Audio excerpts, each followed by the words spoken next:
kiss stealing, woo, wheeling dealing, limousine riding, jet flying, son of a gun. From the past. I am a real American.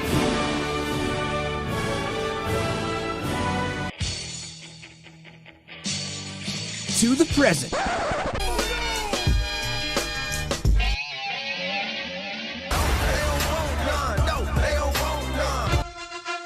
And the future.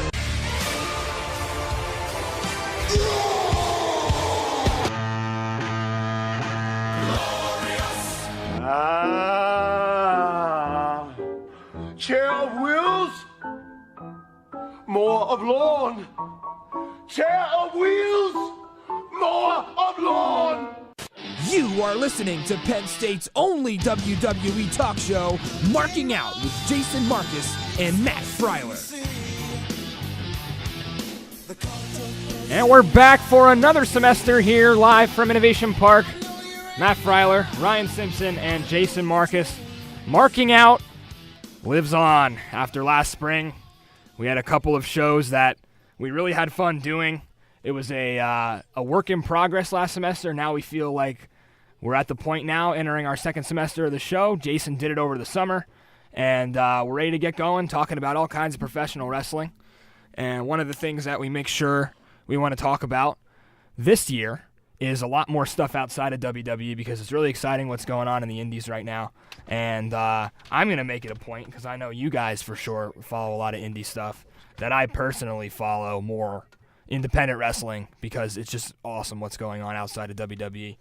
So we will start, though, by talking about the most recent events in pro wrestling, which was SummerSlam on Sunday. And for the most part, a solid pay-per-view, very long. I believe it was 4.5 hours.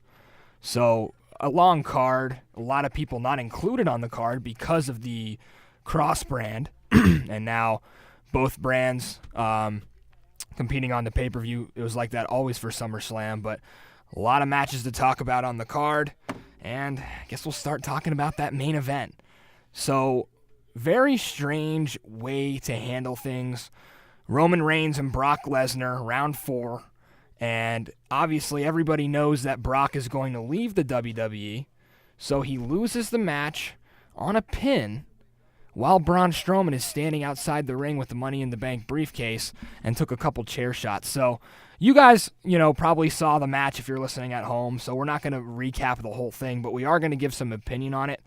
I guess my first question for you guys is, why bring Braun Strowman out with that briefcase and hold the crowd over if you're not going to have any sort of cash-in? You want to know why? Yeah. Because if Braun Strowman's not out there, they are booing the heck out of that main event. The only reason Braun is out there is because Vince doesn't want his main event to be having full of CM Punk chants and this is boring and Roman sucks and to go back to UFC. He doesn't want to repeat a Brock Goldberg from WrestleMania 20. So that's literally the only reason he was out there, and clearly it worked. Yeah, I agree. I mean, I was anticipating a cash-in after the fact, but as soon as Braun's music hit, I popped off my couch and I was screaming, yelling, all kinds of stuff. But, I mean, we did get chants at one point where the crowd was saying, you both suck, you both suck. Yeah. So I think, like Jason said, they were doing their best to try to keep the fans from hijacking the match completely. Because, once again, every time that Brock and Roman have gotten in the ring together, it has been compelling. It's not like they're both bad wrestlers together. Like, they have put on intriguing matches. They haven't been the best matches, but they're watchable to the point where sometimes you don't know who's going to win or lose, which is the overall effect of what we're all doing watching pro wrestling. Yeah, and one of the things that was interesting about the match is the way it started. Roman came out firing. I mean, there was 3 Superman punches, 3 spears. He came out dominant. And for the first time in a long time, Brock was selling pretty well. And, then you had the German suplexes, which we knew were coming. And I don't know, part of this just seems to me like Braun before would just attack anybody at any time and didn't care about the ambush thing. And now it's interesting as he transitions to more of a babyface role. Now he is like, I'll do it to your face. So before, like, I feel like Braun Strowman would be like the last one to ever care about like doing things the right way. Well, I think it's not so much that he's like this ethical monster. I think it's just like he's like so confident that he can beat anybody at any time that he doesn't need to, he doesn't need to go behind your back. That's more of what it is. He's just like it's confidence, Gotta love it. Sure. Yeah, and I don't know, Simpson. I would ask you, Simpson, why have Brock toss the briefcase up into the ramp so it's like away from the match, and then Braun's down for like at least a couple minutes, right? A guy who got his bones compacted in a dumpster can't get up and go get that. I don't know. I'm still so hung up. Like, what did you think about the way that they handled why the briefcase wasn't in reach? I think that was my only poor point of the match, is the fact that all he did was chuck it up the ramp, and just because it was just a little far away that he wasn't going to cash it in. That was the only thing I didn't really like about the match. I think the interference on the outside, like Roman going through and hitting Braun, getting him involved in the matchup, was good, because then you're sitting there wondering, well, is he just going to cash in now? Like, he just got attacked. Like, what's stopping him from cashing in right now? Nothing is. But I think the throwing away the briefcase was kind of silly. It was kind of... It could have gone wrong. Yeah. He actually launched that crowd. thing pretty well. I thought the way he launched that, he was launching it to be like Brock Lesnar. I don't care where this goes. If it's going to knock somebody out in the crowd, Very so be similar it. to the car door, when he chucked the car door.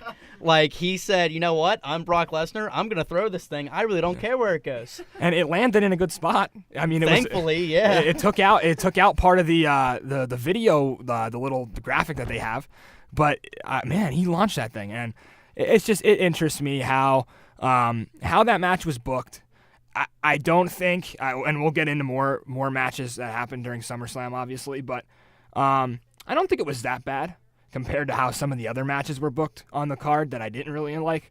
So, I would agree with you guys in the end that the way that they had Roman celebrate that title, it was like you're kind of waiting to see what will happen, because everybody knows once that disclaimer comes up on the screen, the pay-per-view's over. So once that hit, I was like, all right, we're really going to do this. We're really going to have Roman as our champ. And I thought that it would be the next night, so we can go right into Raw next night. We'll stick with this three-person storyline here before we transition completely to Raw.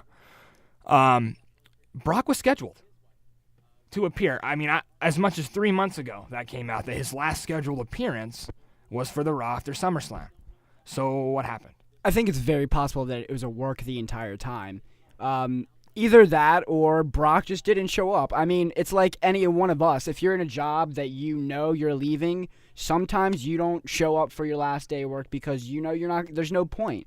And also, even if he shows up for this Raw and if he's gone for a long period of time, what's the purpose? What's he setting up? What's his role going to be? Brock's not going to come out there and go, "You're right, Roman. You were the better man." That's not in his character. But what is in his character? Just no showing and going completely to UFC. So I don't honestly believe that this wasn't planned the entire time. I think this was put out there to further the storyline that Brock really just doesn't care.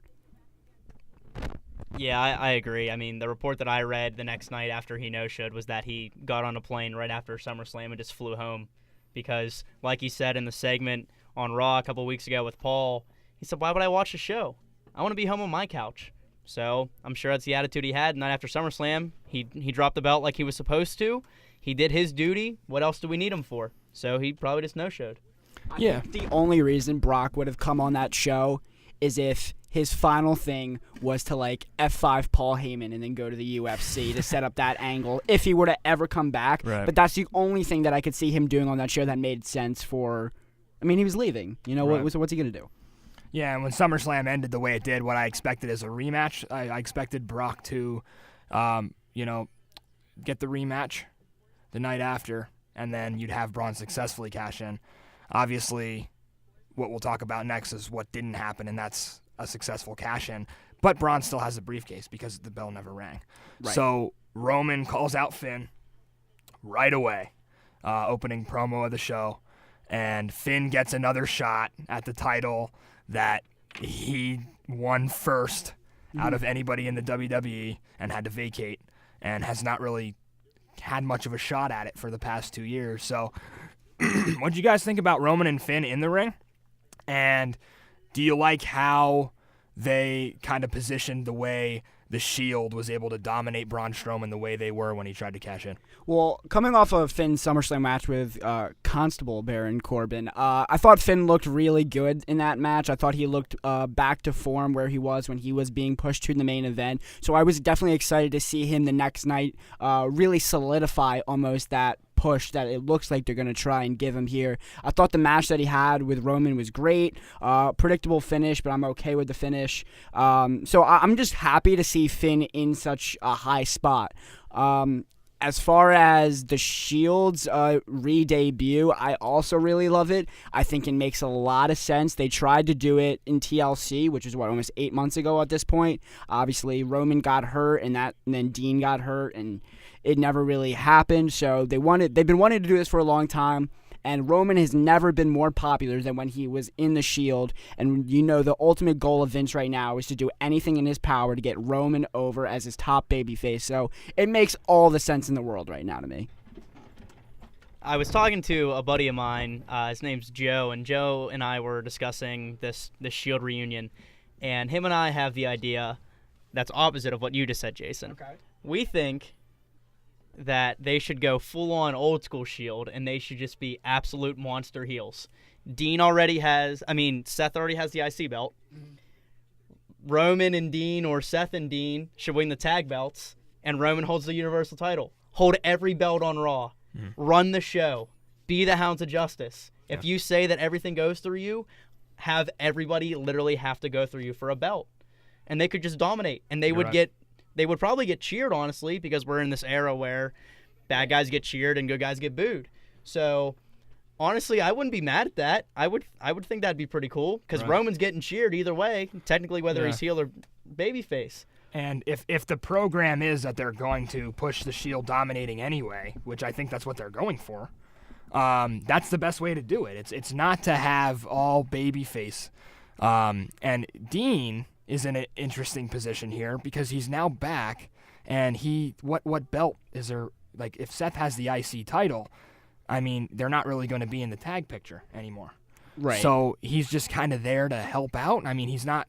I would like that idea better, Simpson, where they would maybe do a Roman and Dean with the tag belts, and even if they wouldn't do that, and you don't need a title for Ambrose. But on the other hand, what I was thinking, what they'll do with this is, now that Braun has had 2 times where he just kind of wanted to cash in but wasn't able to, I think he's not the kind of guy who his character will never want help.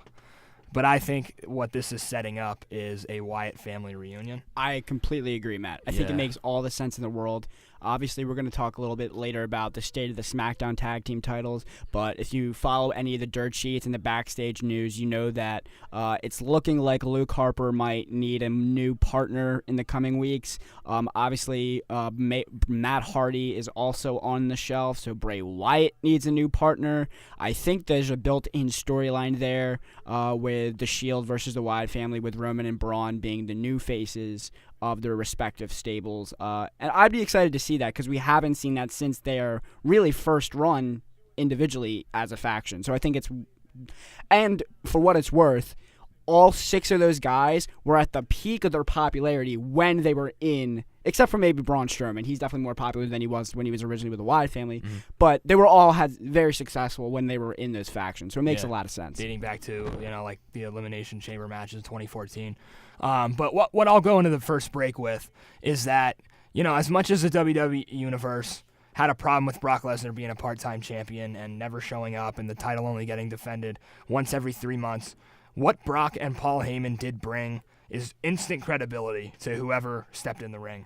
So what I'm worried about with Raw going forward is Roman Reigns going to be able to give instant credibility to whoever steps in the ring with him? I guess I'll ask you guys this before we go into the break. Is there anybody singles-wise on the Raw roster that Roman hasn't faced? The only one that I can think of, I mean, is it possibly like a Dolph Ziggler? Like faced and beaten Like clean? I mean, I can't think. Like with Brock Lesnar, it was awesome because there was all these new opponents that he could have. Right. But it's and he gives those guys instant credibility. But with Roman, it's just like I feel like he's been grinding every week, and we haven't. The rivalries that they make with whoever's going for this Universal belt. I mean, we've seen Roman Braun. Right. You know, we've seen Roman. Joe's on SmackDown now, but we saw Roman and Joe as well. It's just the only one I could think of really is like to step up and like maybe challenge for the Universal title would be like a Chad Gable or like a Dolph I have Ziggler. one more, but I want to see what Simpson. I have a feeling me and Simpson are thinking the same person, but Yeah. Simpson, go ahead.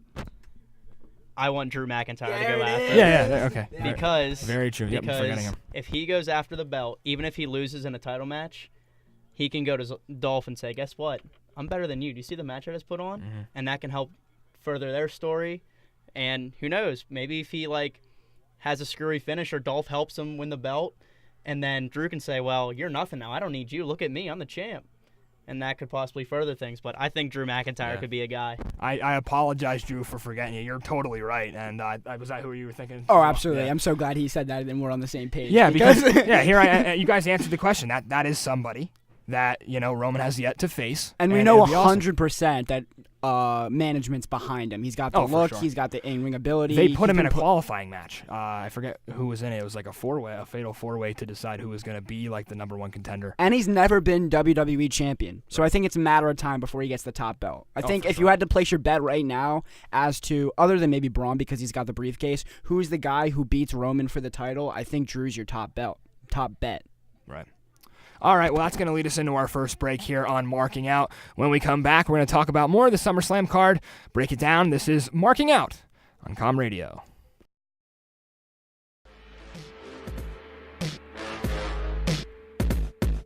Now back to Com Radio's only WWE talk show, Marking Out with Jason Marcus and Matt Freiler. Back here at Innovation Park, live on Marking Out, Com Radio's only professional wrestling talk show. Alongside Ryan Simpson and Jason Marcus today, I'm your host, Matt Freiler, and boy, I guess we'll talk about this WWE title match since we just heard Samoa Joe's music on the bump. And wow, this is a storyline that I kind of have a little bit of a problem with. I mean, I'm sick of the, who's with whose wife behind whose back thing. I'll just be honest. I mean, oh man, it reminds me of like Vince Russo writing it or something. It's Dixie Carter. Yeah, right, exactly. I mean, we've seen this. Like, why can't AJ Styles and Samoa Joe just wrestle and it's purely Vince not being capable of recognizing their history. I mean, because what happened with them in TNA and all the history that dates back, it doesn't exist in the WWE universe. So. But at the same time, like, he's not shied away from mentioning TNA on the network by Right. any means. So why is it that he can't, they won't put any of the footage in the video packages? Well, one, they don't own the footage. True. You'd have to get permission from TNA. How hard would that be, though?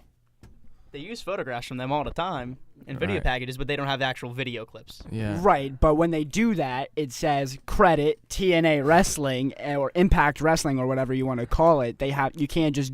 But also, the difference is the network is primarily hardcore wrestling fans. If you're on the network, chances are you know about the history Right. already. If you're the casual fan just flipping through the channels, the minute you hear them mention the name of your rival wrestling company on the air, you instantly give them credibility. It's like, not to an extreme level, but in WCW when Mankind won the championship and he goes, "Oh, on this program he just won the belt. That'll put butts in the seats." And then everybody flipped the channel to see what was happening in the other program. 600,000 people. So it's not to that dramatic of effect, but if you go on WWE television and go, "Hey, remember when we had great stuff on Impact Wrestling?" Someone's going to go, "What's Impact Wrestling?" I'm going to look at Impact Wrestling, and you just gave them business. So Right. that's why they don't do it.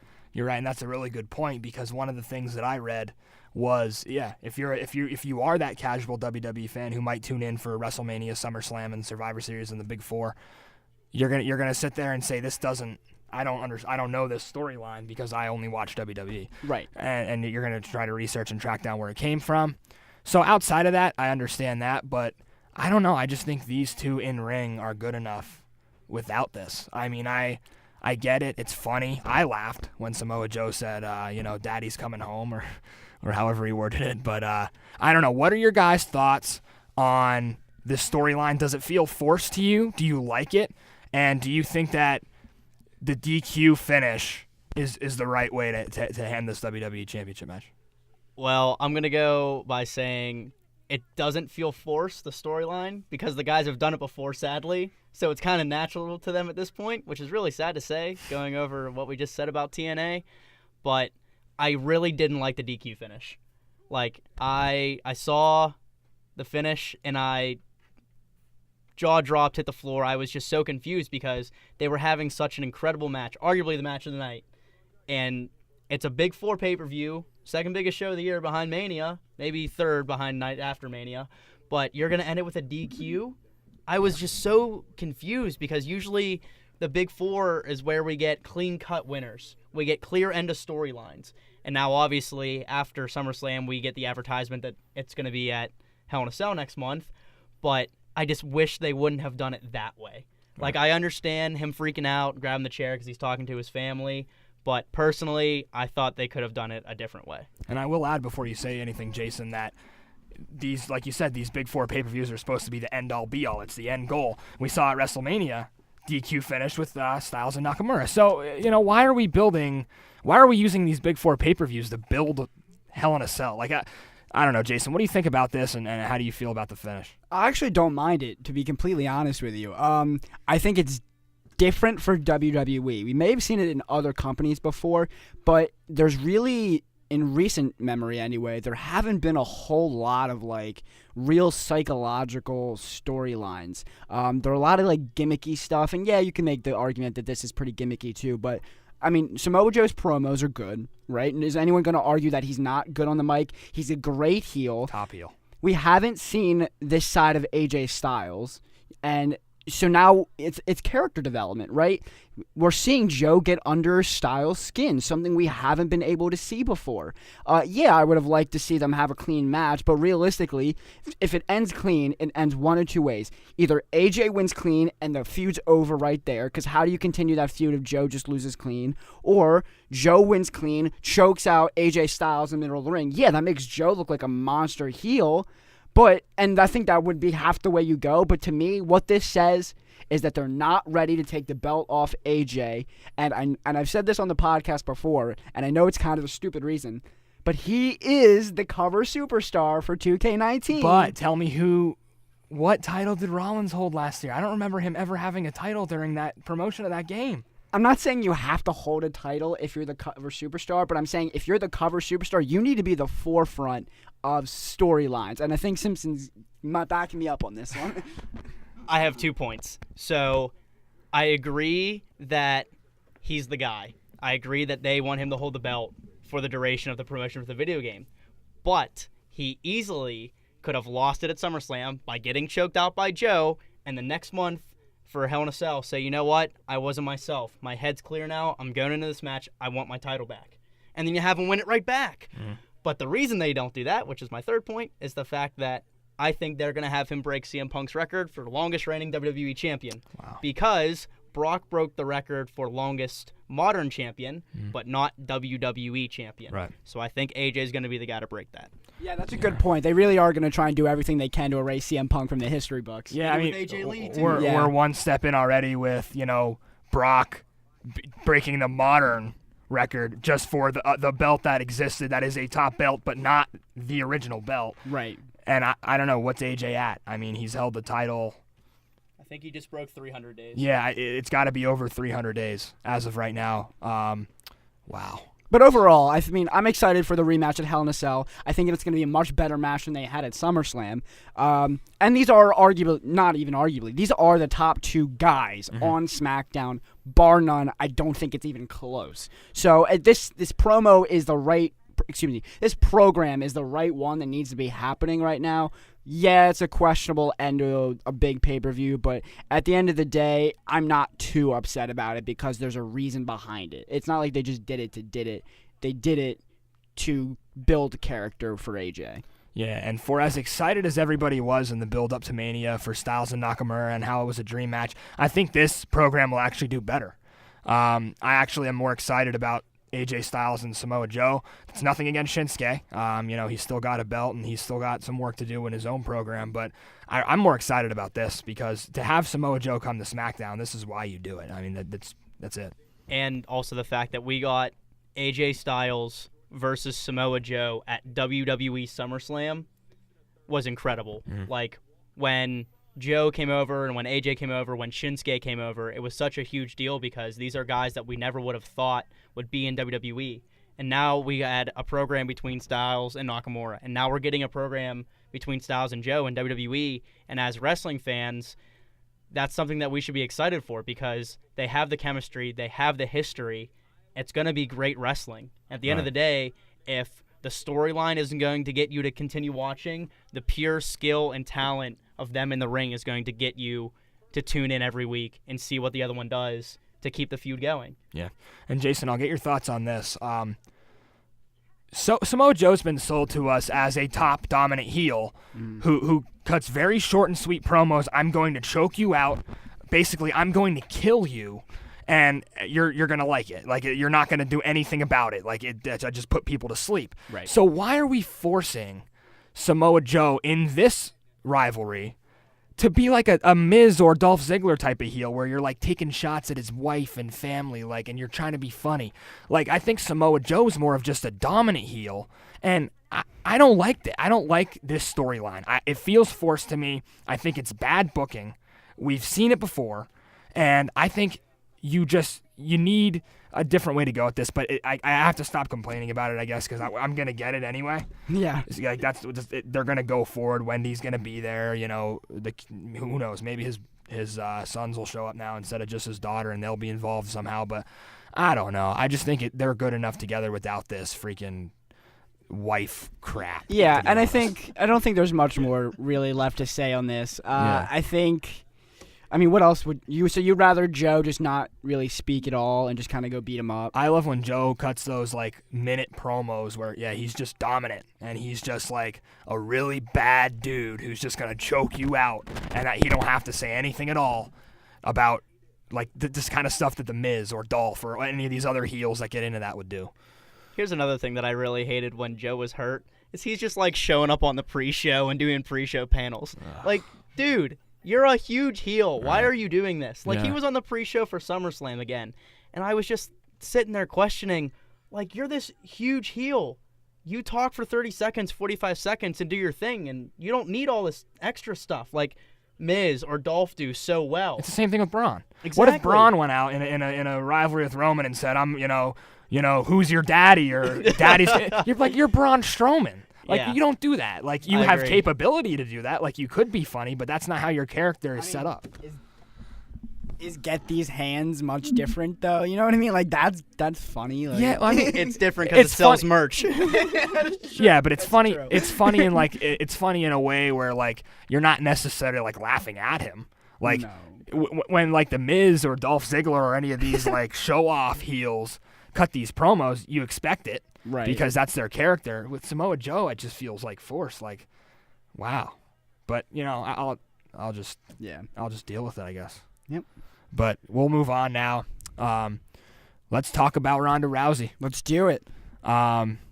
I mean, this was a squash. Yeah, it was. And it was one of many squashes on the card, to be completely honest. But she is now the only woman to ever hold a UFC and WWE championship. She won't be the last, though. Probably not. And do you think that this win will set up eventually down the road, because Ronda's going to have the title for a while, will set up any kind of program down the road with the 4 horsewomen of WWE versus the original 4 from UFC? Heck yeah. And you know when it's going to happen? Survivor Series. Mm-hmm. When it's November and it's all about stables. And we're probably not going to be able to get to talk to it too much in depth on this episode just for time reasons, but Shayna lost the NXT championship this past weekend. She could very well be called up very soon. And you have the other 2, Shafir and Jasmine Duke, who are going to be making their debuts in NXT pretty soon. Or they may not even go to NXT. They might just go right up to the main roster and start that program right there. The only thing that is now holding me back from saying it's going to happen this year at Survivor Series is that Becky Lynch just turned heel on Charlotte Flair. And now how do you sell that story that much later, you know? That's a good point. I think this is how they do it, and I like your idea. I think those other two shouldn't even go to NXT. Call them right up. Cheyenne, go to SmackDown with Charlotte. Shayna. Yeah, sorry. Shayna, have her go to SmackDown with Charlotte. Have the whole match setup be on Raw. Yeah. But I think the way you sell it is you have them all start fighting in the ring or whatever, and then have Becky and Charlotte kind of look at each other and kind of like creep in like they're gonna fight. And then you have good old Sasha and Bayley be like, oh no, it's cool, we're all friends here, remember? Look, yeah, they're the enemy, not us, we're friends. And then I think that'd be a great Survivor Series match. I think that would be fantastic because people will care about it because Ronda's in it. You'll get some new faces in the match, and you'll get some new feuds out of it. And what else do you need in a good wrestling match? So personally, you know, with the kind of WWE fans that we are, that's the kind of things that we think about when Ronda wins the belt. I think probably the more casual fans' thoughts when Ronda wins the belt is, you know, what's coming like immediately. So, I mean, when we're looking at maybe the next feud, what's next for Ronda Rousey? Is it more with Alexa Bliss? Do you like how they booked this match where it was very quick and didn't give Alexa much offense? I mean, what was your thoughts on the actual match? Well, I think Alexa Bliss has already earned the right as a credible champion. I think she's one of the top women on the entire roster. So to see her getting squashed by Rousey at SummerSlam just elevates Rousey to a whole nother level. She looks like a female Brock Lesnar at this point. So that's the whole reasoning behind that. I do agree with it. I think her feud with Bliss is going to continue. She was announced she's going to have a match at Evolution, the all-women's pay-per-view in October against Nikki Bella. I doubt it's for the title, but that program, or that match at least, is already set for 2 months down the line. So somehow they're going to transition into that. I think she's got one more match with Bliss at SummerSlam, and then I think it goes right into a short program with the Bellas. Well, they'll need to do something because right now, as it stands, Ronda Rousey and Nikki Bella are like good. They're cool. Right. Nikki Bella welcomed her back, hoped that she would beat Alexa, and you know what we saw at Brie, we'll get to later. But Simpson, what do you think about the way that this match went? Would you have liked to see it maybe go a little bit longer, or did you expect a squash from the start? I think I kind of expected a squash, but I expected it to be even shorter than what it was. I really did not like I'm going to sit down in the ring and have patty cake time, and I'm going to turn my back to you and play peekaboo with you, to use some old Rock lines. But I wanted it to be Alexa charges at Ronda, hip tosses her 3 times, puts the armbar on, tap out, game over. Like, I wanted it to be super, super quick. I guess at the end of the day, we did get that same end result, so I can't complain too much. But I think moving forward, she'll get one more Alexa Bliss. Maybe there's some shenanigans with Natty or Mickie James or whoever the heck is going to be along Alexa. Alicia Fox, we've seen a whole bunch of times too. But I think either at Evolution or at Survivor Series, we'll get the setup and the beginnings of Charlotte versus Ronda for Mania. Okay. Because that's a great opportunity to do it, because that's going to be your main storyline on both shows for the women. So I think that would be a great, great starting point because, once again, it'll put eyes on the product. Yeah, go ahead, Jason. I think it actually, with that being said, I agree at some point it's Rousey-Charlotte in the main event of a big pay-per-view. But is it possible they do that at Survivor Series and then WrestleMania is the 4-on-4 horsewomen versus horsewomen?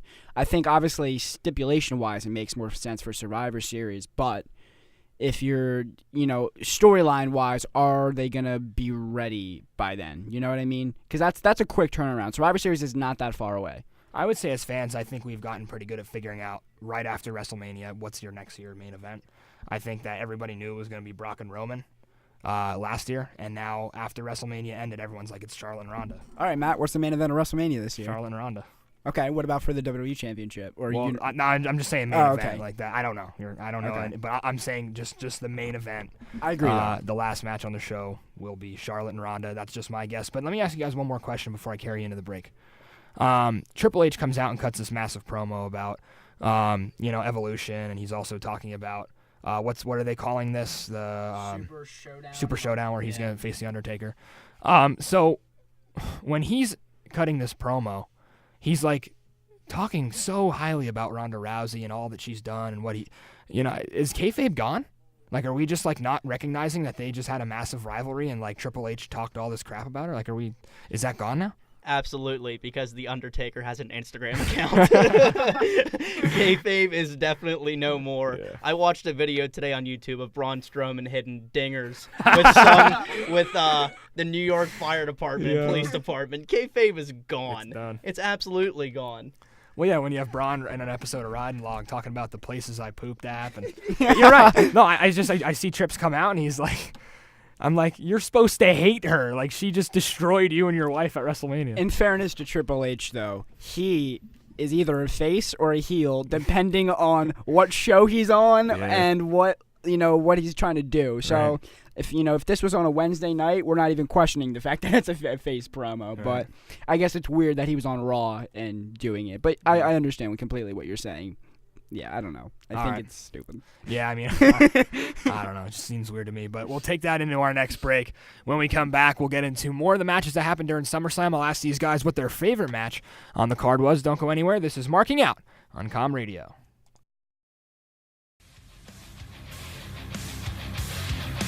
Now back to Com Radio's only WWE talk show, Marking Out with Jason Marcus and Matt Freiler. Back here on Marking Out, here at Innovation Park, alongside my co-hosts Ryan Simpson and Jason Marcus. I'm Matt Freiler, and we've talked about some of the main programs on the SummerSlam card. Covered Roman and Brock. We covered Samoa Joe and AJ Styles, and also talked a little bit about Ronda Rousey and what's next for her going forward now that she's got the championship. So now moving on a little bit farther down the card in SummerSlam, and I want to ask you guys, I don't think the three matches that we talked about were really either of them were worthy of saying, oh, this was my favorite match on the card. So of the remaining matches that we had, you just heard the man's music that I will say had the best match at SummerSlam. That's Seth Rollins and Dolph Ziggler for the IC title. What are your opinions on your favorite match on this card? I mean, I definitely was a big fan of Seth and Dolph. I think no matter what arena or wherever they are, those two in the ring together is money. So it was a great match. Obviously, we talked about kind of like the aftermath of it. So obviously, Seth won the title and is now part of the Shield again. But yeah, it was a good match. I mean, anytime you put Dolph and Seth in a ring, they're going to just put on magic. And I would like to apologize for over the summer being one of those smarks in Pittsburgh who was counting down during the Iron Man match. Sickening. Typical Pittsburgh. Right? Yes. Yeah, I apologize. But here we are, and Seth's the champ, so can't complain too much. But my favorite match on the card was Miz and Daniel Bryan. It was the longest match, I think. Yeah, I think it was just over 25 minutes. Mm-hmm. But I predicted Miz winning because I think the eventual end is DB going over at Mania. Mm. And now we kind of mentioned it earlier a little bit with Brie, but next pay-per-view here we have Miz and his wife and Daniel Bryan and his wife getting in the ring, which will be great too because it's only going to further this feud. Miz, of course, got the pin with a sneaky tactic, going over, getting some brass knucks or something, William Regal style, and knocking out DB. But I think that was the best, just because the video package before was fantastic.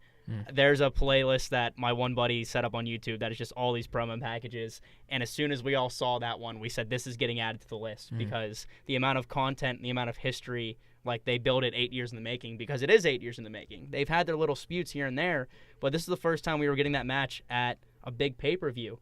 So I was going into that match very, very intrigued. I really wanted it to be a good match, and it was. We got Miz mocking Daniel Bryan. We got Daniel Bryan mocking Miz. It was just really great. So I'm going to have to say that match. These two are just amazing together, and it's awesome how even just the Talking Smack episode and what broke out during that almost would have been enough. And then you play in all the rest that happened when, he was the NXT, he was the rookie, he was Mrs. Rookie, and they had all that history. But what I'm afraid of is that this, I don't think it will happen, but I'm kind of afraid that this whole mixed tag thing will just turn into what John Cena and Nikki Bella was against Miz and Maurice. What, you think he's going to propose? They're already married, dude. Always got something to say over there. Corey Graves here in studio. But No, like I don't know. I mean, do we need the women in this to make it good, or is that a supplement? Is that good? No, but they're both married to female wrestlers, so it just makes sense. You know what I mean? Like, it just makes sense. However, I don't know if you guys saw this because you haven't mentioned it yet. Do you see that they already booked a match between the two for Australia for the #1 contendership? So this feud, I agree, is going to happen at WrestleMania, and I think they're starting to plant the seeds of this is how it's going to happen. I might be crystal balling a little bit here, but I think we talked about AJ's going to hold that title for a little bit, at least through the promotion of the video game. I think he might lose it to Miz. I think you might have Daniel Bryan win the Royal Rumble, and I think that might be how we get there. But so far, this is a great program. I mean, I really don't care about the mixed tag match. I think it makes sense, sure, but like, am I super excited to see Brie Bella back in the ring after a year? Oh yeah. No, Definitely. I don't. I'm sorry. Big plans for Brie Bella. And there's no in the future, hate right? on Brie Bella. She's a great person. She's an okay wrestler. Like, I mean, and we weren't really excited for Nikki Bella at WrestleMania either. So, I mean, that's just how it goes. I mean, those two are great characters, but they're just supplements at this point. They're not main storyline. But I think also part of the reason that you do that is because if you're planning on having another one-on-one match for the title, they had the one at SummerSlam. I think if you do it too much, then it lessens. Yeah. Every time, it's the law of diminishing returns. The more they have that match, the less exciting it is. So we're looking so far forward here. Is Daniel Bryan here to stay? Yeah, 100%. Okay. Yep. You think he signed another contract? The last report I saw was that he was very, very close to signing it. I think it's just getting formalities out of the way. Like, I could see Vince trying to throw something in his contract about him getting injured again or any minor injury that he has to go into all this testing and that kind of stuff, which I hate to say that I agree with Vince on that, but I agree with Vince on that because as much as Daniel wants to wrestle, his health is obviously a concern too. But I think absolutely he's here to stay because we got to end this thing with Miz. Like, we need a clear-cut winner. Like, we need a Warrior Hogan match. We need a Sting Hogan match. We need a Goldberg Hogan match. And I hate that Hogan's in all of these, but he was such a jerk. Yeah. He would never put people over. And I think they're going to carry this out. I think Miz is going to win that match in Australia. Right. Because it continues that. I would love to see Daniel Bryan win the Royal Rumble. I mean, he had the longest performance in the greatest Royal Rumble. Sadly, I think we're fantasy booking a little too hard because I think WWE is too dumb to do that and give us what we want and what we want to pay to see. But once again, you never know. That's the magic of the sport. But, however, at the end of the day, as much as we are fantasy booking, the seeds are there because one of them is going to have a championship match, right? One of them is 100% guaranteed within the next couple weeks to be contending for the WWE Championship. So to say that it's The Miz and he wins the title, I don't think is that far-fetched because they're already planning it, it seems like. And it's not like he doesn't deserve it either. It's been a long time since he's been WWE Champion, and he's a lot better, and he's due for another one. So do you think this Styles and Joe thing just washes over the way Styles and Nakamura did, where it's a couple matches and Joe just never sees the belt? I think it might. Because they're going to have a match in Hell in a Cell. Just for the sake of Styles being there through the promotion of the video game and possibly breaking the CM Punk record? Dude, it sounds stupid. Man, but I'd that's love how to they see Samoa Joe at the title right now. I know. So theoretically, Samoa Joe beats AJ, right? Then Joe Bryan.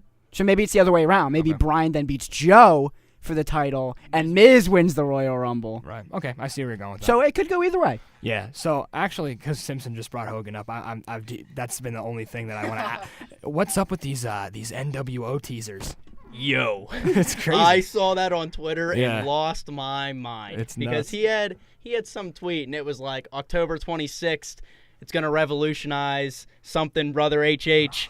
And I immediately was like freaking out. And then the other day, to what you're referring to, is Hogan, Nash, and Hall are in a video. As Jason gets on his phone to go look at it, Hogan, Nash, and Hall are in a video, and it says this advertisement has been brought to you by the New World Order. Cuts to Nash, and he goes, "Well, we're back." So, as much as I would love to see this, they're all so freaking old. But can we just very quickly? Can we get an NWO Shield standoff in the ring? Yes. I would lose my mind. I would jump through my roof in my apartment like I was on a springboard like Kalisto getting in the ring. Like, I want that to happen so bad. But, yeah, the cryptic tweets, it's only a matter of time before they show up. Right. And I think the Shield coming back is only a matter of time before those three roll back, too. And, boy, it's just stables across the board. I mean, you have potential to see the return of the Wyatt family. What if Undisputed Era gets called up soon? I mean, let's talk a little bit about NXT TakeOver and what you guys thought. I thought Adam Cole losing to Ricochet for the North American title. That match completely stole the show, by the way. I think I expected Adam Cole to get called up the next few nights, and it didn't happen. So let's talk about the future of Undisputed Era with O'Reilly and Strong holding the tag titles and Adam Cole possibly entering a feud with Ricochet. I actually agree with Ricochet winning the title here was the correct decision because if you have... I mean, Cole's held the title for a little bit now. You need to start adding more champions to that lineage to really give it more credibility. Cole is going to be over like Rover with or without the belt wherever he goes. And it just makes sense to me. As far as them calling up Adam Cole, they won't do it as long as the other two still have the belts. I think that at whatever the next TakeOver is, whatever TakeOver Survivor Series or whatever, I think... Strong and O'Reilly will probably drop the belts to War Raiders. They already planted the seeds of that after the match. War Raiders attacked them, so that's going to be the match at TakeOver, most likely. War Raiders win the belts there, and then afterwards, maybe Undisputed Era gets called up. I think Adam Cole has a rematch with Ricochet. Maybe that's just on NXT television. I don't know. We also have to figure out who attacked Aleister Black, so who knows what's going on. That's true, yeah. I have 2 points. Okay. Since we were just talking about the Shield, I would love to see Undisputed Era and the Shield at Australia because they said they're going to be in the ring. It's going to be a 3-on-3, and we don't know who it's going to be. I think that would be fantastic because, once again, it gets eyes on NXT.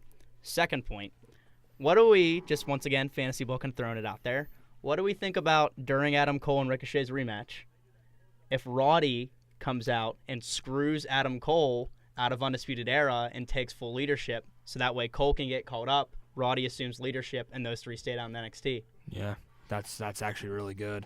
Because, especially the way Roddy came into Undisputed Era. Exactly. He will come in as a huge heel still because they are technically a heel stable. Adam Cole's going to get cheered either way. When he gets called up, at least have him be a babyface. Mm-hmm. I think that would be interesting enough. That would be, that would have potential for sure. The in-ring ability of Adam Cole and Ricochet, you got to continue this because that drop kick, when Ricochet's falling to the mat and Cole catches him right before he hits the mat. Yeah, it was awesome. Just some of the spots in that match were, that 450 by Ricochet to finish it. These guys are world-class in-ring performers together, and they just have a lot of chemistry. I could watch them every day of the week and together in the ring. They're the best. I kind of like what Simpson was talking about. It's very Nation of Domination-esque. The Rock coming in as the new guy, and now he's the new leader and attacked Farouk. But the difference, I think, is in the Nation of Domination, in that angle, it was clear from the beginning that The Rock was the guy. I still think Adam Cole's the guy out of the four of them. You know what I mean? So I'm not saying it won't happen. I'm not saying it couldn't happen. But I think if any of the four guys of Undisputed Era gets the rub of, that whole angle, I have a hard time believing it's Roderick Strong. Mm-hmm. So we have about 10 minutes left here. Thoughts on Ciampa and Gargano? Let's just talk about it. It was brutally violent yet again, as always. The way it ended is just the way Gargano went through that speaker with his knee and Ciampa taking that DDT on the wooden, the exposed ring. What did you guys think? Did it live up to the last two? And where does this go from here? I think that was the second best match, still behind the street fight. Yeah. I still think the street fight was better. But the fact that they put on a match that good, again, was incredible. I think the spot with the ring, from the get-go, Johnny starts pulling the padding up and exposing the concrete. That was fantastic. I was once again losing my mind because I was like, all right, we're picking up right where we left off. Yeah. This is going to be a high intensity, high energy match like these two have always put on. And then the last spot, like you said, I mean, Johnny once again trying to go overboard to try to put Ciampa out of his misery, and then hurting himself legitimately, like he legitimately hurt his knee. That was not a work for Ciampa to hold the belt. He legitimately hurt his knee. Yeah. Ciampa was going over either way. But I think that was fantastic because it plays into the story that no matter what Johnny does, whether he's in his own head or with a clear head, Ciampa is going to beat him. But I thought it was a fantastic match. Once again, I could go on and on about those two, too. I don't really have too much to add. I think Simpson kind of said everything I was thinking as well. It was a great match. My question is, where do they go from here? Right. Because obviously Alistair's still hurt. We don't know how long he's on the shelf for. They have a built-in storyline that somebody attacked him. What do you think, Matt? Where do they go from here? Well, I mean, I don't know if you could I mean, you could pull it off again, but I don't know if I think the way that these matches have gone, I think we've seen just about all.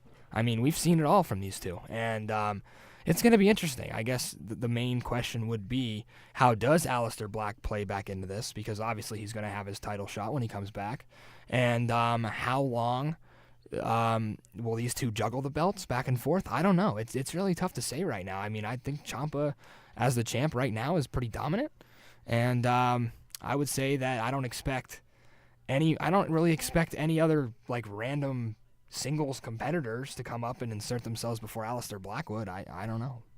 Well, first off, I want to say I know who ran over Aleister and attacked Aleister. It was Rikishi. He did it for The Rock. But no, I think it'll be Ciampa and Black, because then I think Ciampa retains. Mm-hmm. Black gets called up, and the first competitor for Ciampa is Adam Cole. Yeah. Because then you have heel, quote unquote, on Adam Cole, because he's going to get cheered like no tomorrow against Ciampa, and then you get Aleister get called up. Sadly, his reign got cut short, kind of like Drew McIntyre's did. But I would love to see Aleister on SmackDown and go after the U.S. belt, because if Nakamura is going to hold this belt, I would love to see Nakamura and Aleister Black. They would kick their teeth in, and it would be great TV. Incredible. Nakamura's promos, he's doing his funny shtick thing. It'd be good. And then Aleister just being Aleister, being the silent heel, would be great. But I think going forward, it's just going to be Johnny kind of getting pushed out of it, finish the storyline with Aleister being hurt, have him come back, lose to Tommaso, and then have Black get called up. Maybe night after Mania, have him just go off of NXT for a couple months, and then it kind of be the surprise return night after Mania. Yeah. I'm also thinking like War Games, though, like the takeover before Survivor Series. I think Undisputed Era's got to be involved in that in some way. I don't know who they're up against, though, because you need 3 teams for that. I guess, I don't know. Undisputed Era. War Raiders can pick somebody up because, I mean, the tag picture, they're going to be in that match. Yeah. And the third one is a complete wild card. I mean, last year we had Roddy, before he joined, with Authors of Pain. Oh, yeah, it was Authors of Pain, right. So we're going to have some kind of wild card team in there, which is sad to say, because last year when we saw that War Games was announced, we kind of had clear teams in our mind that we thought were going to be in them. Right. Like Roddy being the wild card in Authors of Pain, we didn't know, but we kind of knew, all right, these are going to be the teams that are in this. But going forward, I don't know who's going to be in that third match, but I think title-wise, maybe Ricochet is the wild card. Maybe Ricochet is the guy who gets in that match because he has the history with Undisputed Era and so on and so forth. Mustache Mountain maybe could be a possibility. That's a good point. Yeah. But I want to switch back now to the main roster just because Simpson, you were talking about Shinsuke Nakamura and how you'd like to see maybe Aleister Black feud with him in the future. Shinsuke right now, what's your thoughts, Jason, on his current U.S. title run? Seems like the crowd was a little out of it for his match against Jeff Hardy, and I have a serious problem with these spots that Jeff Hardy is being required to do right now. This is a guy who is just giving it his all, and I hurt for him when he takes these bumps. I mean, it's just bad. I think I said it when Shinsuke lost to AJ clean. Since he's been on the main roster, I think we can call him a failure already. He's flopped. He won the United States title, and he's not even the most important guy in that feud. It's Jeff Hardy and the guy not in the match. And it's Jeff and Randy. Randy. Yeah, the crowd didn't seem to care that he won. Yeah, I mean, Shinsuke, I don't know what you do with Shinsuke at this point. Here's a question, because there was a rumor floating around about Shinsuke's deal. Do you guys think Shinsuke's going to leave and go back? I think money-wise, maybe it's better for him to stay.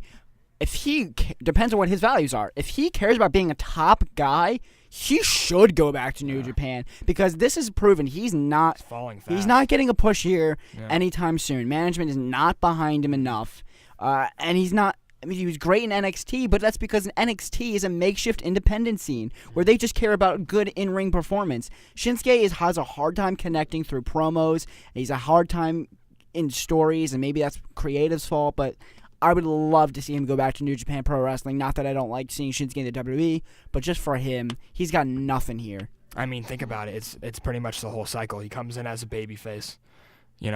He turns heel. It doesn't work. So what's left? I mean, what are you going to do? It's tough because right now, like you said, he's in a program, and we're focused more on the two guys that are not the title holders. So, but no, what do you think about Jeff Hardy right now? Obviously, he's getting old, and he said himself he doesn't do the Swanton during house shows anymore.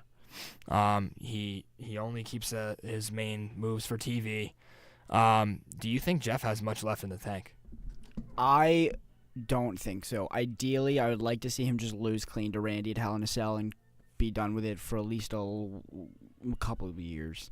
Yeah. I'm kind of. I mean, he just came back off the rotator cuff.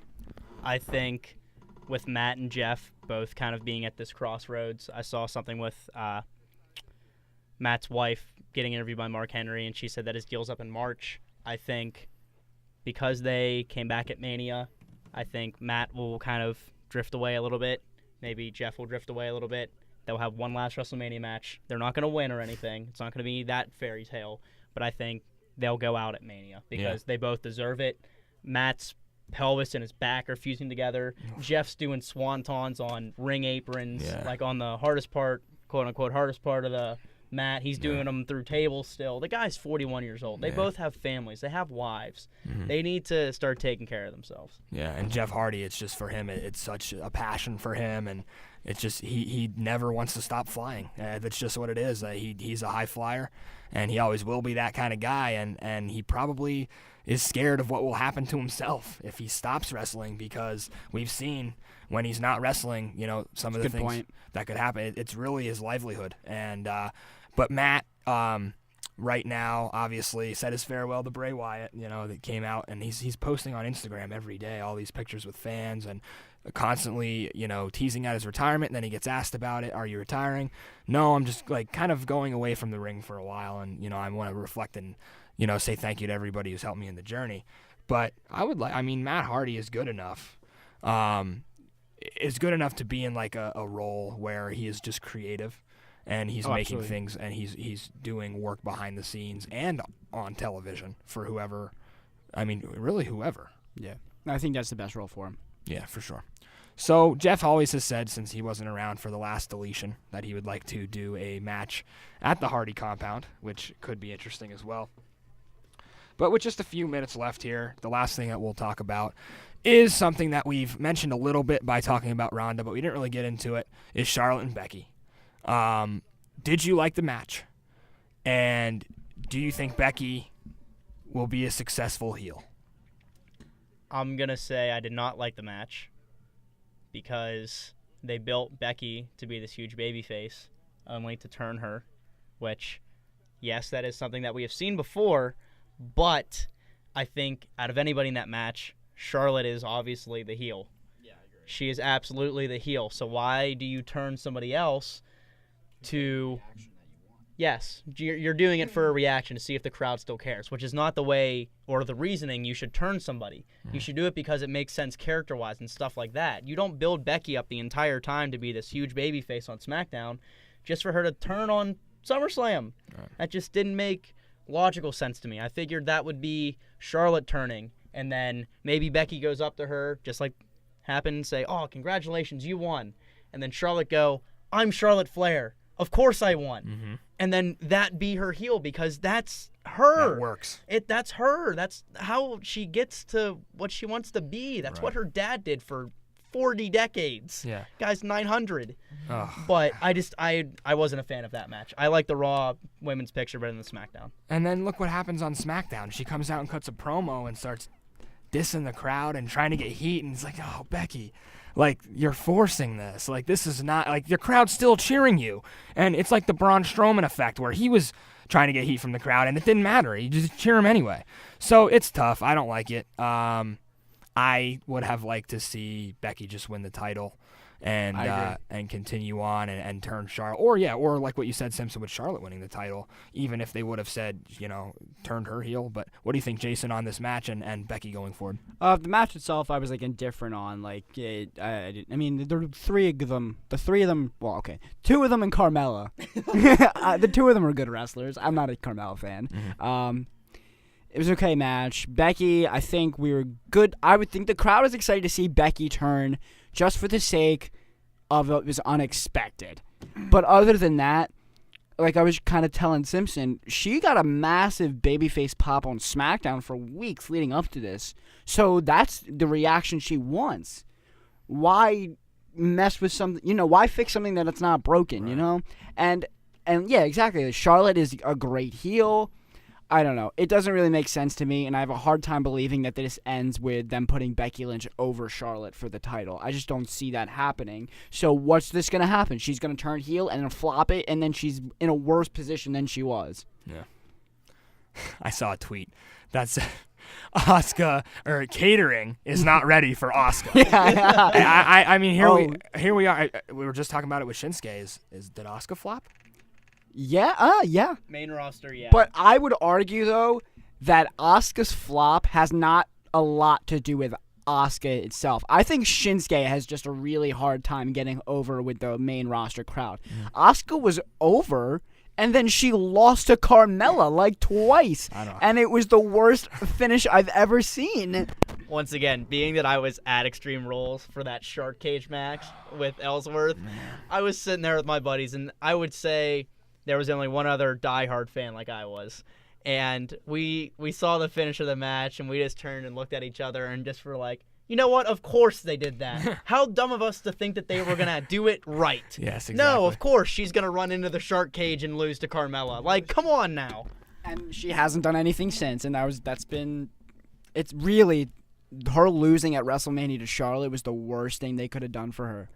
I mean, I guess she could have bounced back, but the Carmella stuff was the nail in the coffin, right? Yeah. You think Asuka could go back to NXT and win the belt she never lost? I would like to see, and this is a big picture idea, I am so sick of my favorite wrestlers coming out of NXT and just crashing and burning on the main roster. 5-6 months ago was so excited that Bobby, and this is even longer than that actually now that I think about it, and it was actually last SummerSlam, that Bobby Roode was on the main roster. And now it's like, I could care less about Bobby Roode. Whoa. You don't like this whole Bobby Roode Mojo Rawley thing they got going on? What kind of wrestling fan are you? The main roster has made me care less about Bobby Roode. And it's He's sad another guy who's he has no business being a babyface.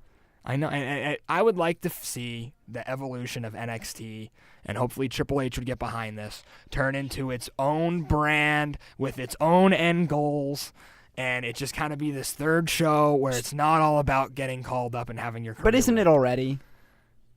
So you're saying you just don't want people to move up. You want them, if they're going to be on NXT, make them a I want them. I want there to be more end goals for NXT. It's not just about okay, well that guy lost the title, so now he's going to get called up. Right. I don't know how you guys feel about that, but I'm just there's so many examples of it.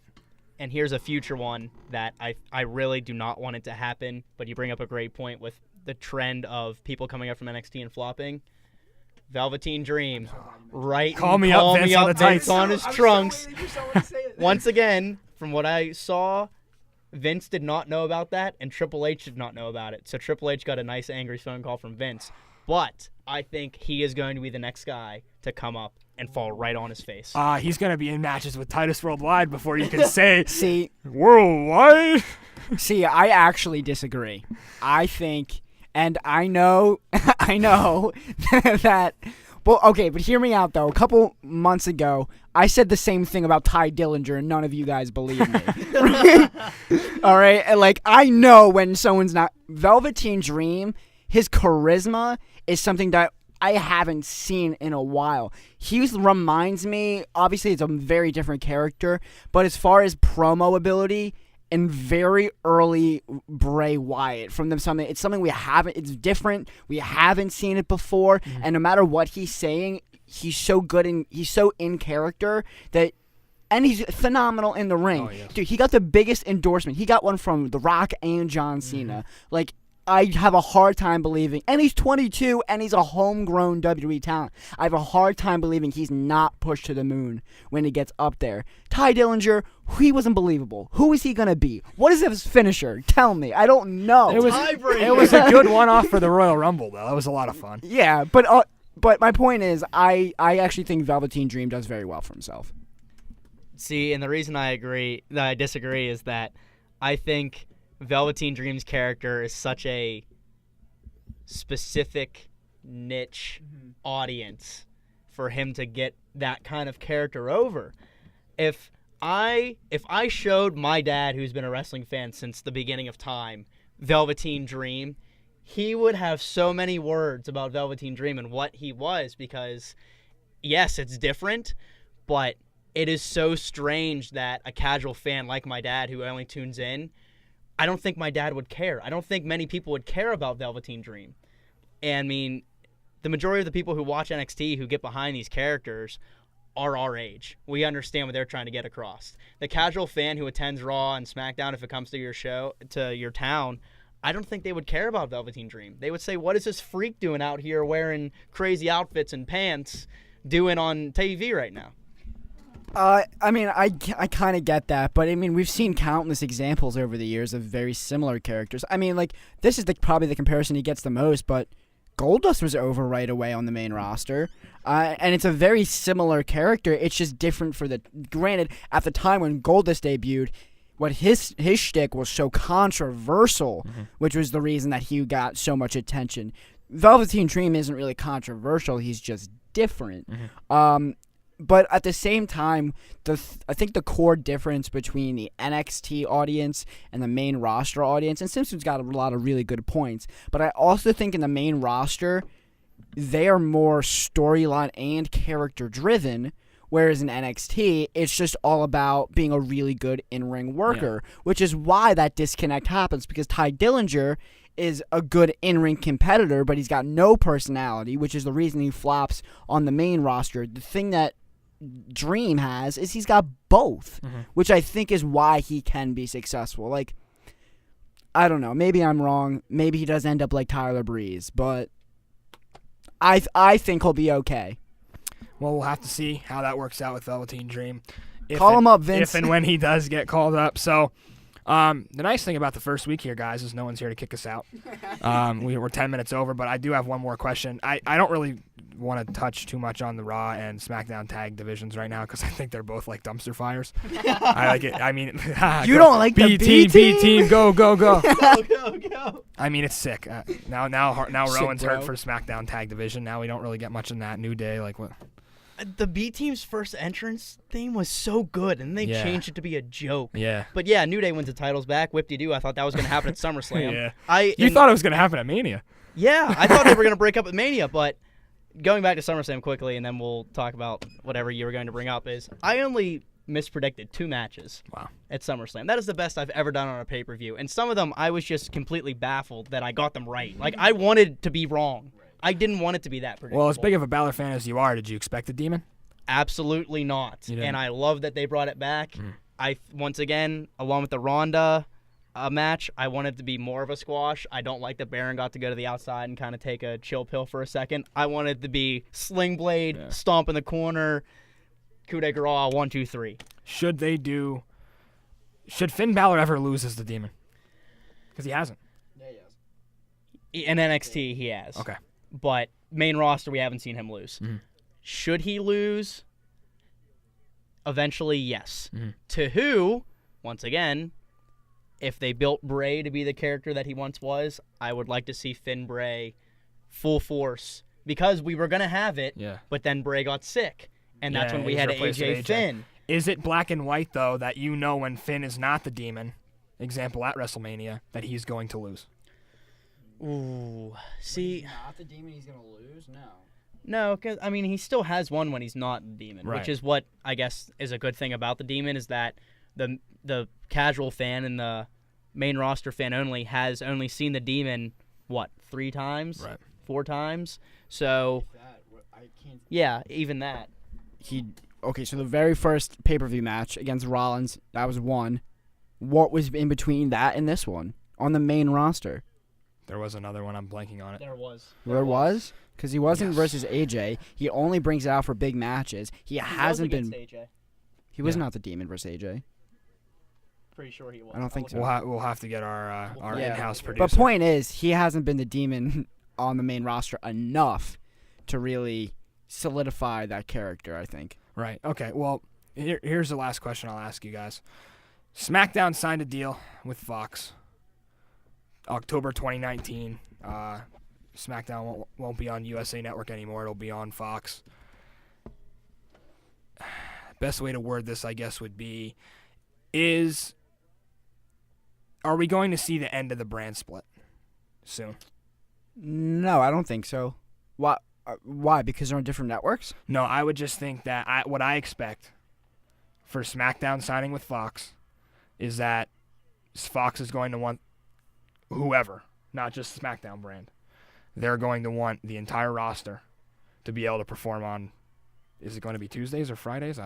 It's going to be on Fridays, Yeah. but I actually disagree because they knew that they were only getting SmackDown. I mean, the WWE also signed a massive deal for Raw on the USA Network. So I get it from Fox perspective. Yes, they're going to want all the star power, but from the WWE's perspective, how can I give all the star power to Fox when I also have essentially the same deal with USA Network? Yeah, but can't you can end the brand split. And just have them both on both shows? Yeah. I would hate that. I think I also Is that just because we're in a brand split mindset, though, and it's been so many years since they've done it? Oh, no, but for instance, we're in a brand split right now. I can't talk for some reason. And I think the reason that it made sense is because there is so much talent that you can't push everybody, but you can push more people if there's a brand split. Well, we're doing co-branded pay-per-views, so why not co-branded shows? I would like to see it. I think that. Do you still? So, in your theory that all these guys appear on both Raw and SmackDown, are you? So does that mean they have to get rid of the Universal or WWE Championship? Yeah, that with the brand split, I think you have to. I don't know if Because you're not getting rid of the WWE Championship. No, you don't get rid of the title. Maybe it gets like the way NXT does it, where it's like the NXT Championship, the NXT North American title. Now, I get that's the equivalent to the Intercontinental on the main roster, but I'm kind of like over it with the brand split. I think, Really? Yeah, I think I'm ready to see more of just like, a continuous flow of storyline, and I think that Fox probably wants to see that too.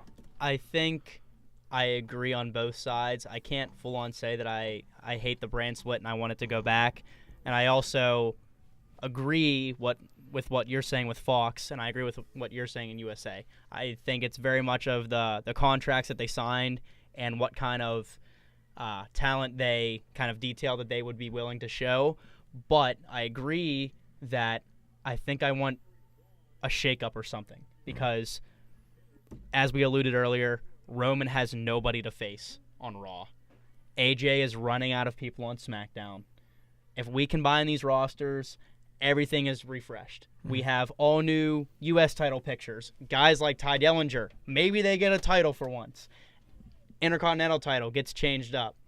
I mean, it kind of screws with the Charlotte Ronda thing because it'll be down to one women's belt again. But once again, with one women's belt, and now we have a multitude of women who can actually compete for this thing, it makes everything fresh again. So I don't know if I want to see the brand split to an end. I don't think this is the end to the brand split, but it's going to be very interesting when this deal kicks in on what's going to happen. And briefly, too, talking about SmackDown, we got SmackDown 1000 coming up here. True. Do we think anybody big's going to return, like, the guy who the show is named after? Ooh, when is that? Do we know? I couldn't tell you the date, but what do we do? I mean, right now, I think he's got to. My prediction for that is, Rock's got to be on the show, but he doesn't have to be there in person. Yeah. I think we very well could just see like a taped message by The Rock. It's October 16th, which is right around the time of Evolution, right around the time of maybe is it Hell in a Cell? No, that's September. Just but Evolution. yeah, but around Evolution. So and the Australian Super Show. So I think The Rock will be in a satellite picture. Undertaker, I think, will be there live. Okay. But yeah, no, it should be a good show. They're gonna have some sort of big moment, probably a WWE Championship match. All right. Maybe AJ drops the title there. Could be. All right, well, we already kept you guys for about 20 minutes after. That was the nice thing about the first week. We kind of had the studio to ourselves. One thing I wanted to do before we go, and all we've talked about, our buddy Chris Keating has sat here in the corner and listened to us talk about wrestling. He's got a new show that's supposed to be on right now. It will be on next week at this time, Football in Happy Valley. It's going to be Com Radio's only soccer talk show. So we pioneered the wrestling industry. Oh. Now soccer coming in. So, Chris, I want to get your thoughts on something, so come here for a second, buddy. Chris, a big UFC fan. Would you like to see Conor McGregor in the WWE? Wow. I think at some point in his career, I think that's a good decision for him. I think that's I'm going to compare it to soccer. Let me do that. I'm going to put this into soccer terms. You got these big stars in Europe, and they come over when they get a little bit older, and they've done all they can in Europe.